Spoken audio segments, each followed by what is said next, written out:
Ya, Assalamualaikum warahmatullahi wabarakatuh. Salam sejahtera semuanya. Ya, kita akan membahas beberapa tema yang akan kita dibagi dalam beberapa sesi, yang nanti mungkin akan pada sesi berikutnya akan membahas mengenai bagaimana merancang taman hutan pangannya, strategi-strateginya, bagaimana stacking, bagaimana merancang lapisan-lapisan di hutan pangan, kemudian bagaimana merancang gilda, merancang jenis-jenis tanaman apa yang akan ditempatkan, dan juga nanti manajemennya atau tata kelolanya. Tapi yang paling awal ini adalah yang pertama adalah desain taman hutan pangan. Oleh karena itu kita perlu tahu dulu yang beberapa hal yang karena ini berkaitan dengan bahwa pelajaran ini berkaitan dengan sistem yang akan dibangun, yaitu permakultur. Saya kira semuanya Bapak-Bapak dan Ibu sudah tahu mengenai permakultur itu apa, sebuah desain sistem kehidupan yang lestari, stabil, dan berkembang selaras dengan hukum alam. Itu memiliki beberapa prinsip, ada 12 prinsip yang mungkin sudah pernah Anda pelajari. Nah, itu yang harus diterapkan di dalam hutan pangan tersebut. Ini ada satu pepatah bahwa permaculture adalah sebuah kehidupan dengan kemungkinan-kemungkinan untuk perubahan yang positif. Ada contoh menarik dari hutan pangan yang dikembangkan oleh keluarga Julius Derves. Saya muat di blog ini tahun 2018. Linknya Anda bisa lihat, Anda bisa klik. Di sana dia mencoba meniru alam dan menerapkan prinsip-prinsip permaculture di dalam hutan pangannya, sehingga kebun tersebut bisa menghasilkan panen 3,5 ton lebih dalam waktu 1 tahun. Ini adalah contoh yang menarik karena prosesnya cukup lama, sampai Julius Darwin sendiri sudah meninggal dunia ketika sistem ini menjadi stabil. Kira-kira memakan waktu 7 sampai 10 tahun. Tapi normalnya memang hutan pangan ini adalah dirancang untuk 10 sampai 15 tahun. Nanti setelah 15 tahun itu menjadi hanya panen yang kita lakukan. Nah, langkah-langkah untuk menerapkan taman hutan pangan, itu yang pertama, kita harus menentukan dulu tujuan dan visi hidup kita. Kedua, kita harus belajar dari berbagai sumber. Ketiga, kita harus menyadari bahwa hutan adalah guru kita semua. Dengan itu, kita perlu melakukan pengamatan dan berinteraksi dengan hutan. Kemudian berikutnya, untuk konteks hutan pangan ini memang perlu untuk berkomunitas dengan mengajak teman-teman, tetangga, dan sebagainya, dan melibatkan keluarga dalam proses menerapkan taman hutan pangan tersebut. Seperti tadi, kita yang pertama adalah menentukan tujuannya, goal setting, apa misi dan tujuan kita. Apakah mandiri pangan, apakah untuk meningkatkan pendapatan, untuk memproduksi pangan sehat, ini salah satu ini, pangan sehat, melakukan proses belajar dan berinteraksi dengan alam, dan mungkin juga menjadi ruang belajar bersama kita dengan keluarga. Apa yang Anda harapkan dari adanya taman hutan pangan yang akan Anda rancang tersebut? Nah, ini yang perlu Anda tetapkan sendiri. Dan visi yang bisa kita kembangkan, salah satu ini usulan saja, Anda bisa menggunakannya CLOSE, itu singkatan dari CLOSE, dekat, lokal, organik, sustainable atau berkelanjutan, easy, mudah. Jadi CLOSE ini bisa digunakan sebagai visi, tapi tidak harus ini. Anda tentukan sendiri tujuannya apa dan visinya apa, dan bagaimana di dalam konsep tersebut itu terintegrasi dengan rumah, dengan tetangga, dan sebagainya. Ini penting. Nah, satu hal yang untuk mengingatkan kita tentang taman hutan pangan itu adalah kita memang akan merancang sebuah model swasembada pangan. Untuk mencapai swasembada pangan itu tidak melulu hanya menanam sendiri saja, tetapi juga kita harus mengingat diri kita sendiri. Yang pertama adalah kita harus juga mengubah diet kita.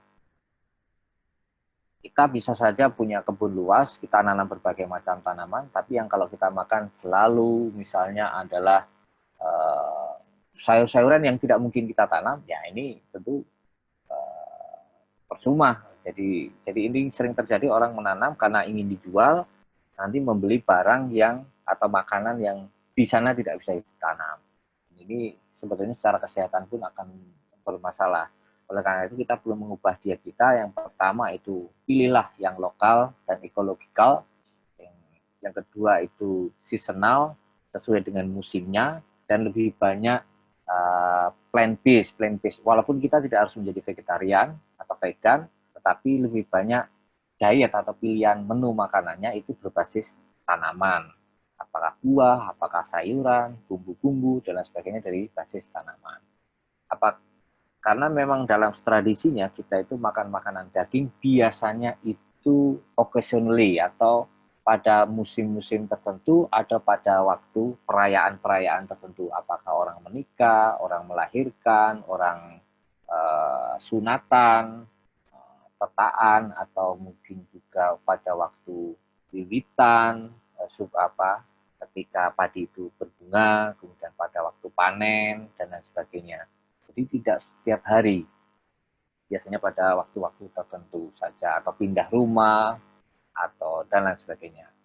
Yang kedua, selain mengubah diet, itu kita juga bisa mungkin mengukur lah apa yang kita makan, supaya kita tidak menyia-nyiakan makanan. Kalaupun terjadi sisa, itu kita masih bisa mengompos. Tapi paling tidak sisanya ini adalah sisa yang memang tidak mungkin kita cerna. Apakah itu kulit buah, atau kulit buah pun sebetulnya paling bagus dimakan. Dalam beberapa buah enak kulit buahnya dimakan, tapi beberapa mungkin kurang bisa dimakan. Misalnya durian lah, kan tidak mungkin dimakan. Nah, itu bisa kita kompos. Yang ketiga adalah bagaimana mengolah makanannya itu, diutamakan makanan-makanan yang sifatnya langsung bisa dimakan langsung atau mentah. Jadi fresh betul dari situ. Atau kalau tidak, kalaupun harus diolah itu minimal dikukus atau direbus, yang memang lebih aman. Karena kalau dimasak ini memang banyak vitamin yang hilang. Kalau kita ingin lebih punya nilai itu tambah di dalam makanan kita, mungkin kita bisa memfermentasi dengan menggunakan bakteri-bakteri atau jamur-jamur probiotik, sehingga kita mendapatkan nilai tambah dari makanan kita. Berikutnya juga bagaimana agar makanan itu tidak membutuhkan kemasan, less packaging, dan tidak diproses secara berlebihan sehingga malah gizinya hilang. Walaupun mungkin lebih empuk, lebih enak gitu, tetapi banyak gizi yang sudah hilang karena diproses berlebihan. Berikutnya, yang keempat adalah kita perlu untuk melatih raga kita untuk berkotor-kotoran dan menanam tanaman kita sendiri. Walaupun sesempit apapun lahan kita tetap berusaha untuk ada bagian dari yang kita makan adalah yang kita tanam, walaupun tidak harus 100%. Nah, nanti kalau dalam konteks taman hutan pangan, itu kita bisa bekerja sama dengan tetangga untuk bisa merancang taman hutan bersama dengan lahan yang lebih luas. Oh, ini milik bersama, nanti bisa dimakan bersama. Kalau Anda tidak bisa menanam semua tanaman Anda yang dimakan, Anda bisa membeli dari orang lain. Nah, ini penting untuk bisa membelinya langsung kepada petani, terutama petani yang ada di daerah Anda. Misalnya Anda punya kebun kecil, tetapi Anda masih butuh makan nasi, oke lah, Anda bisa membeli dari petani padi yang di dekat Anda, paling dekat. Walaupun Anda mungkin tinggal di kota, Anda bisa membeli dari petani yang paling dekat. Utamakan petani yang kecil, petani yang gurem, buruh tani bahkan, sehingga kita meringankan beban mereka dengan membeli daripada kita membeli dari pasar atau membeli dari pusat sembako misalnya, yang sebetulnya dari para pedagang, mereka sudah mengambil margin untung. Nah, kalau margin untung ini Anda bisa berikan kepada petani lokal, pasti lebih menarik. Berikutnya mungkin saja kita bisa bekerja sama dengan mereka dengan apa yang disebut community supported agriculture. Jadi sebuah lahan yang dikelola bersama masyarakat, yang kemudian kita bisa memanen bersama, atau dengan pola langganan. Nah, terakhir adalah kalau kita bisa membeli ke petani langsung, mungkin kita juga perlu bersama mereka memilih pertanian yang sudah ekologis atau yang selaras dengan alam. Ini sebagai pemihakan. Kalau belum, mungkin ya bagaimana mengajak mereka untuk bisa ke arah sana.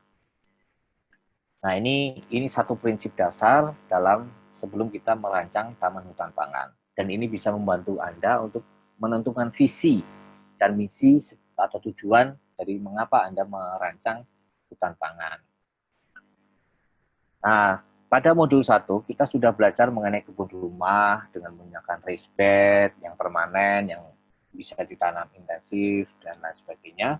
Kita bisa, kalau Anda ingin mengubah kebun rumah itu menjadi taman hutan pangan, apakah bisa? Tentu saja bisa. Kemarin saja kita sudah menyebutnya sebagai mini food forest. Walaupun kecil, kita bisa mengalangkah ke arah food forest. Bedanya apa kebun rumah dengan taman hutan pangan? Kebun rumah itu biasanya didominasi oleh tanaman-tanaman yang annual, yang umurnya pendek. Ada yang 3 bulan, 4 bulan, atau maksimal 1 tahun. Atau mungkin ada beberapa tanaman yang bisa berumur 2 tahun. Tetapi tidak lebih dari 2 tahun biasanya. Nah, itu kita bisa evolusikan menjadi taman hutan pangan dengan menambahkan tanaman-tanaman yang sifat atau umurnya lebih panjang atau perennial. Di situ mengapa itu terjadi? Karena sebetulnya ini adalah bagian dari evolusi. Kalau di alam itu biasanya nanti akan proses menjadi hutan itu akan mulai menumbuhkan pepohonan atau tanaman-tanaman yang umurnya panjang. Nah, ini juga kemestian karena ketika kita menanam annual biasanya mulai dalam beberapa fase-fase tertentu hama itu mulai banyak. Walaupun mungkin juga akan mengundang predator, tetapi mungkin kita juga agak gelisah juga dengan kondisi hama dan penyakit. Karena kesuburan tanah ketika kita menggunakan tanaman annual, kita tidak punya pekerja yang rajin untuk mengolah tanah. Karena di modul 1 kita diajari untuk tidak menyangkul. Karena tidak menyangkul, kita butuh, sebetulnya tanah perlu dicangkul, tetapi dengan cangkulan yang bijaksana.